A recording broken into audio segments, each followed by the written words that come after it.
So Sunderland have been promoted to the Premier League via the Championship playoffs, so what can we expect from the Black Cats? An exciting team with a load of young talent who I'm really excited to see take on the Premier League, including a midfield of 17-year-old Chris Rigg, Joe Bellingham and Dan Neil.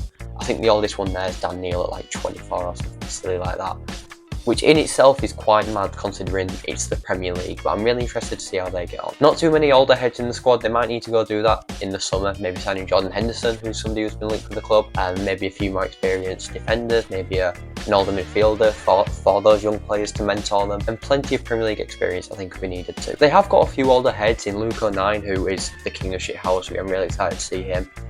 Alan Brown, who they signed from Preston last season, and Chris Meckham, who I think he was on loan, but he could end up being there permanently. So there is a little bit of experience there, but probably not enough in his current seconds. And with manager Regis Labrie going into only his second year in management at Sunderland, the task of keeping that squad up in comparison to getting out of the Championship is a seismic difference, and it's going to be really, I think, interesting to see how he decides to play in the Premier League.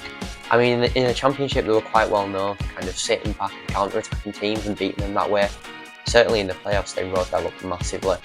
Not particularly with that, but I think that was what they were trying to go for. I don't think that's going to work that well in the Premier League, but who knows? Let me know, what do you think about Sunderland in the Premier League?